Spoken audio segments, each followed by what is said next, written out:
Sri Sai Satcharita, Chapter 33, Greatness of Udi, Scorpion Sting and Plague Cases Cured, Jamner Miracle, Narayan Rao's Sickness, Balabhava Sutar, Appa Sahib Kulkarni, Haribhau Karnaik. In the last chapter, we described the greatness of the Guru. Now, in this, we will describe the greatness of Udi. However, both are interlinked. The greatness of Udi is due to the spiritual grandeur of Baba. Preliminary. Let us now bow before the great saints. Their merciful glances will destroy mountains of sins and do away with all the blemishes of our character.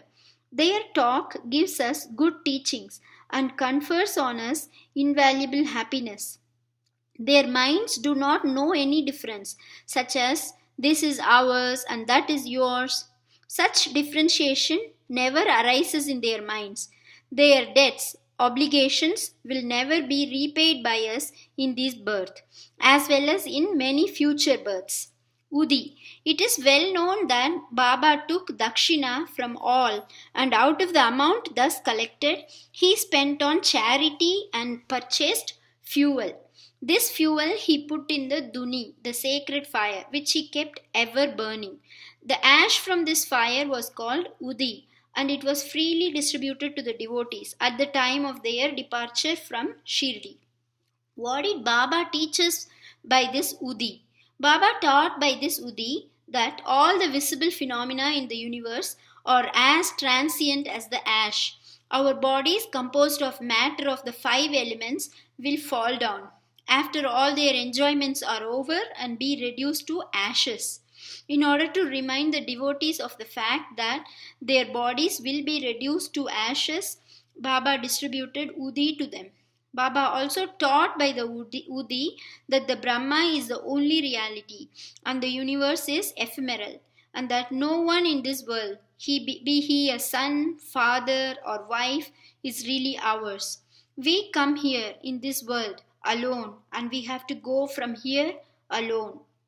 It has been found that the Udi cured many physical and mental maladies, but Baba wanted to repeat into the devotees' ears the principles of discrimination between the unreal and the real. He taught non attachment for the unreal by his Udi and Dakshina. The former, Udi, taught us discrimination, and the latter, Dakshina, taught us non attachment. Unless we have these two things, it's not possible for us to cross over the sea of the mundane existence. So Baba asked for dakshina, and while his devotees took leave, he gave Udi as prasad, besmeared some of it on their foreheads, and placed his boon conferring hand on them. When Baba was in a cheerful mood, he used to sing merrily. One such song was about Udi. The meaning of this song was, O playful Ram, come, come and bring with you sacks of Udi. Baba used to sing in very clear and tender tones. Ramate Rama Avoji Udiya ki Goniya Lavoji. So, besides the spiritual implication of Udi, it had also its material significance. It conferred health, prosperity, freedom from anxiety, and many other worldly gains. So, the Udi has helped us to gain both our ends, material as well as spiritual. We shall now begin with the stories about the Udi. Scorpion Sting. Narayan Motiram Jani of Nasik was a devotee of Baba. He was serving under another devotee of Baba by name Ramchandra Vaman Modak. Once he went to Shirdi with his mother and saw Baba. Then Baba himself told her that her son should start independent business. Some days after this prophecy turned true. Narayan Jani left service and started a boarding house, Anand Ashram, which thrived well. Once a friend of this Narayan Rao was stung by a scorpion, and the pain caused by it was severe and unbearable. Udi is most efficacious in such cases. It is to be applied on the point of pain and so Narayan Rao searched for it but found none. Then he stood before Baba's picture and invoked Baba's aid, chanted Baba's name, and taking out a pinch of the ashes of the joss stick burning in front of the Baba's picture and thinking it as Baba's Udi, applied it on the seat of pain and the sting. As soon as he moved his fingers, the pain vanished, and both the persons were moved and felt delighted. Bubonic plague case. Once a devotee in Bandra came to know that his daughter, who was staying in another place, was down with bubonic plague. He had no Udi with him, so he sent word to Nana Sahib Chandorkar to send the same. Nana Sahib got this message en route Tana railway station when he was travelling with his wife to Kalyan. He had no Udi with him then. He therefore took up some dust from the road, meditated upon Sai Baba, invoked his aid, and applied it to his wife's forehead. The devotee was very glad to learn that his daughter, who was suffering for 3 days, began to improve from the very moment Nana Sahib invoked Baba's aid near the Tana railway station. The Jamner miracle. In the year 1904 and 1905, Nana Sahib Chandorkar was Mamlatdar at Jamner in the Khandesh district, which is more than 100 miles from Shirdi. His daughter Mainatai was pregnant and was due to deliver. Her case was very serious and she was suffering from labor pains for the last 2 or 3 days. Nana Sahib tried all remedies but in vain. He then remembered Baba and invoked his aid. There in Shirdi, one Ramgir Bua, whom Baba called Babugir Bua, was leaving for his native place in Khandesh. Baba called him and told him to stop at Jamner on his way home and give the Udi and Aarti to Nana Sahib. Ramgir Bua said that he had only 2 rupees with him and this amount was barely sufficient for the railway fare up to Jalgaon, and it was not possible for him to go from Jalgaon to Jamner, a distance of about 30 miles. Baba assured him that he need not care as everything would be provided for. Then Baba asked Shama to write a well-known Aarti composed by Madhavatkar. Aarti and the translation of this is given at the end of this work. And he gave a copy of it with the Udi to Ramgir Bua to be delivered to Nana Sahib. Then, relying on Baba's words, Ramgir Bua left Shirdi and reached Jalgaon at about 2:45 a.m. He had only 2 annas left with him and he was in a plight. That is, 16 annas make 1 rupees. To his great relief, he heard somebody calling out, "Who is Babugir Bua of Shirdi?" He went to him and told him that he was Babugir Bua. Then the person professing to be sent by Nana Sahib took him to an excellent tonga with a good pair of horses. They both drove in it. The tonga ran fast and early in the morning they came to a brooklet. The man took the horses for watering them and he asked Ramgir Bua to partake of some eatables. On seeing the beard, moustache and the livery of that person, Ramgir Bua suspected him to be a Muslim and was unwilling to take any refreshments from him. But he satisfied Ramgir Bua by saying that he was a Hindu, a Kshatriya of Garhwal, and that Nana Sahib had sent these refreshments and there should be no difficulty in its acceptance. Then both of them took the refreshments and started again. They reached Jamner at dawn. Ramgir Bua alighted to attend a call of nature and returned within a few minutes but found that there was no tonga and no driver. He was dumbfounded. Then he went to the neighboring Kacheri and on making inquiries learnt that the Mamlatdar was at home. He went to Nana Sahib's house and gave to Nana Sahib Baba's Udi and Aarti. At this time, Mainatai's case was in the most serious condition and all were in deep anxiety about her. Nana Sahib called out his wife and asked her to give the Udi mixed with water to their daughter to drink. He thought that Baba's help was most opportune. In a few minutes came the news that the delivery was safe and that the crisis had passed away.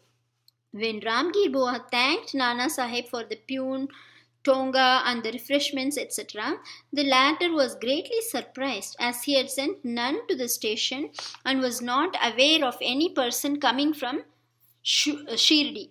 Mr. B.V. Dev of Thana, retired Mamlatar, made enquiries about this matter with Baburao Chandorkar, son of Nana Sahib, and Ramgir Bubua of Shirdi, and after satisfying himself, wrote an elaborate article, part prose and part poetry, in the Sri Sai Leela magazine, volume 13, numbers 11, 12, and 13. B.V. Narasimhaswamy has also taken down the statements of 1. Mainatai, number 5, page 14, and 2. Babu Sahib Chandorkar, number 20, page 50, and Ramgir Bua, number 27, page 83, dated 1st June 1936. 16th September 1936 and 1st December 1936 respectively, and published them in his Devotees' Experiences, Part 3. The following is quoted from Ramgir Bua's statement. One day Baba called me to him and gave me a packet of Udi and a copy of Baba's Aarti. I had to go to Kandesh at that time.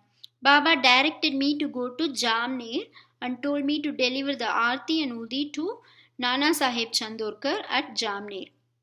I said to Baba that all I had was rupees 2 and asked him how that could take me by train from Kopergaon to Jalgaon and next from Jalgaon to Jamner. Baba said, God will give. That was a Friday and I started at once. I reached Manmad at 7:30 p.m. and Jalgaon at 2:45 a.m. At that time, plague regulations were in force and I had much trouble. I was to discover what I should do to get to Jamner. At about 3 a.m., a pune in boots, turban, and equipped with other details of good dress came to me and took me to a tonga and drove me on. On the way to Bagur, I took refreshments. We reached Jamner early in the morning, and by the time I attended Call of Nature, the tonga and its driver had disappeared. Page 83. Narayan Rao. Bhakta Narayan Rao, father's name and surname are not given, had the good fortune to see Baba twice during the latter's lifetime. 3 years after the passing away of Baba in 1918, he wanted to come to Shirdi but could not. Within a year of Baba's Mahasamadhi, he fell sick and suffered much. All possible remedies gave him no relief. So he meditated on Baba day and night. One night he had a vision. Baba came through a cellar, comforted him, saying, Don't be anxious. You will be improving from tomorrow, and within a week you will be on your legs. Narayan Rao got perfectly well within the time indicated in the vision. Now, the point for consideration is this: was Baba living because he had the body, or was he dead because he left it? No, Baba is ever alive, for he transcends both life and death. He who loved him wholeheartedly gets response from him at any time and at any place. He is always by our side and will take any form, appear before the devout Bhakta and satisfy him. Appa Sahib Kulkarni. In 1917, Appa Sahib Kulkarni was transferred to Thana and began to worship Baba's picture presented to him by Bala Saheb Bate. In real earnest, he did the worship. He offered flowers, sandal paste, and Naivedya daily to Baba in the picture and longed intently to see him. In this connection, it may be remarked that seeing Baba's picture earnestly is equivalent to seeing him in person. The following story illustrates this statement. Balabua Sutar, a saint of Mumbai named Balabua Sutar, who on account of his piety, devotion, and style was called Modern Tukaram, came to Shirdi for the first time in 1917. When he bowed before Baba, the latter said, I have known this man for 4 years. Balabua wondered and thought how could that be, as that was his first trip to Shirdi. But thinking about it seriously, he recollected that he had prostrated himself 4 years ago, before Baba's portrait at Mumbai, and was convinced about the significance of Baba's words. He said to himself, how omniscient and all pervading are the saints, and how kind are they to their devotees. I merely bowed to his photo, but this fact was noticed by Baba, and in due time he made me realize that seeing his photo is equivalent to seeing him in person. Now we return to Appa Sahib's story. While he was in Thana, he had to go on tour to Bhiwandi and was expected to return after a week. In his absence, the following wonderful thing took place on the third day. At noon, a fakir turned up at Appa Sahib's house. His features resembled exactly those of Baba's photo. Mrs. Kulkarni and the children all asked him whether he was Sai Baba of Shirdi. He said no, but that he was an obedient servant of his and came there at his order to enquire after the well-being of the family. Then he asked for dakshina. The lady gave him a rupee. He gave her a small packet of woody and asked her to keep this in the shrine. Then he left the house and went away. Now hear the wonderful Leela of Sai. Appa Sahib could not proceed with this tour as his horse fell sick at Bhiwandi. He returned home that afternoon and learned from his wife about Fakir's visit. He got very restless as he did not have the darshan of the Fakir. Moreover, he did not like that only 1 rupee was paid to him as dakshina. He said that had he been present, he would have paid not less than 10 rupees. Then he immediately started in quest of the fakir and searched for him in the masjid and other places without taking any food. His search was in vain. He then returned home and took his food. The readers may remember here Baba's dictum in chapter 32 that God's quest should not be made on an empty belly. Then after meals he went out for a walk with a friend, Mr. Chitre. After going some distance, they saw a man approaching them rapidly. Appa Sahib thought that he must be the fakir that came to his house at noon, as his features tallied with those of Baba in the photo. The fakir immediately put forth his hand and asked for dakshina. Appa Sahib gave him a rupee. He demanded again and again, and so Appa Sahib gave him 2 more. Still he was not satisfied. Then he borrowed rupees 3 from Mr. Chitre and gave them to him. He wanted still more. Appa Sahib asked him to accompany him to his home. Then they all returned home and Appa Sahib gave him 3 rupees. In all 9. He looked unsatisfied and demanded again. Then Appa Sahib told him that he had a currency note of rupees 10. The fakir asked for the same, took it and returned the 9 rupees and went away. Appa Sahib had earlier said that he would pay 10 rupees and that sum was taken from him and 9 rupees consecrated by Baba's touch were returned to him. The figure 9 is significant. It denotes the 9 types of devotion by chapter 21.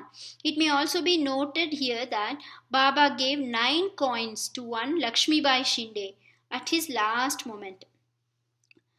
Appa Sahib examined the Udi packet and found that it contained some flower leaves and akshata.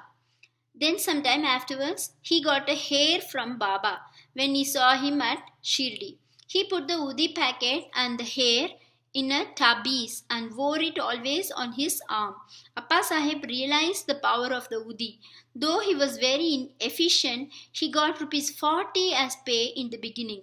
But after he secured Baba's photo and his Udi, he got many times more and also got much power and influence. And along with those temporary benefits, his spiritual progress was also rapid. So those who are fortunate enough to get Baba's Udi should after bath apply it on the forehead and take some of it mixed with water as holy teeth. Haribhau Karnik. In 1917, Haribhau Karnik of Dahanu, Thana district, came to Shirdi on the Guru Purnima day in the month of Ashada and worshipped Baba with all formalities. He offered clothes and dakshina and after taking Baba's leave, got down the steps of the masjid. Then he thought that he should offer one more rupee to Baba and was just turning to climb up again when Shama signaled him by gesture that as he had got Baba's leave he should go and not return. So he started for home. On his way, when he went into the temple of Kalaram at Nasik for darshan, the saint Narsingh Maharaj, who used to sit inside the temple, came to Haribaba, caught him by his wrist, and said, "Give me my 1 rupee." Karnik was surprised. He paid the rupee most willingly and thought that Sai Baba recovered the rupee which he intended in his mind to give through Saint Narsingh Maharaj. This story illustrates the fact that all saints are one and illustrates how they work in unison. Bow to Sri Sai. Peace be to all.